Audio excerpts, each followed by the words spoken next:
திருவாரூர் மாவட்டம் திருத்துறைப்பூண்டியில் தேசிய நெல் திருவிழா தொடங்கியுள்ளது. இதன் சிறப்புகள் குறித்த விவரங்களை செய்தியாளர் ராஜசேகரிடம் கேட்கலாம். ராஜசேகர், இந்த திருவிழாவின் சிறப்பம்சங்கள் என்ன? சிவரஞ்சனி, திருவாரூர் மாவட்டம் திருத்துறைப்பூண்டியில் பாரம்பரிய தேசிய நெல் திருவிழா என்பது தற்போது தொடங்கியிருக்கிறது. மறைந்த நம்மாழ்வார் கடந்த 2007ஆம் ஆண்டு இந்த பாரம்பரிய நெல் திருவிழாவை தொடங்கி வைத்தார். அதனை முன்னெடுத்து நடத்தி வந்தவர் பாத்தீங்கன்னா மறைந்த நெல் ஜெயராமன் ஆவார். தமிழர்கள் பாரம்பரியமாக சாகுபடி செய்து வந்த மறைந்து போன நெல் ரகங்களை மீட்பதை இந்த நெல் திருவிழா நோக்கமாக கொண்டு நடத்தப்பட்டு வருகிறது. இந்த நெல் திருவிழா தொடங்கும் போது சுமார் 10க்கும் மேற்பட்ட மறைந்து போன நெல் ரகங்களை கொண்டு தொடங்கப்பட்டது.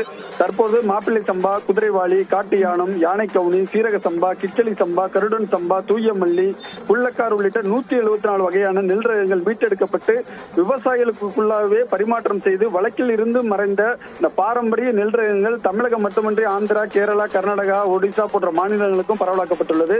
இந்த ஆண்டு அந்த பாரம்பரிய நெல் திருவிழா ஆதிரங்கம் நெல் ஜெயராமன் பாரம்பரிய நெல் ஆராய்ச்சி மையம் சார்பில் திருத்துறைப்பூண்டியில் உள்ள தனியார் திருமண மண்டபத்தில் தொடங்கியிருக்கு.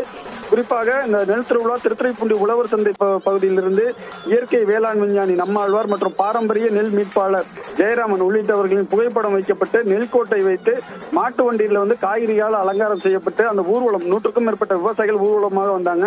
இந்த ஊர்வலத்துல பாத்தீங்கன்னா ஒயிலாட்டம் உள்ளிட்ட கால்நடைகள் எல்லாம் கொண்டு வரப்பட்டிருக்கிறது.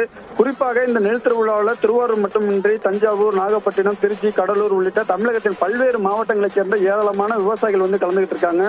ஒவ்வொரு விவசாயிகள் சுமார் 6000 விவசாயிகளுக்கு அந்த 174 வகையான பாரம்பரிய நெல் ரகங்கள்ல ஒரு நபருக்கு 2 கிலோ வீதம் கொடுக்கப்பட்டு அடுத்த ஆண்டு அது பரவலாக்கப்பட்டு மீண்டும் அது 4 கிலோவாக விவசாயிகளிடம் பெறப்படுவது இந்த நெல் திருவிழாவின் முக்கியமான நோக்கம்.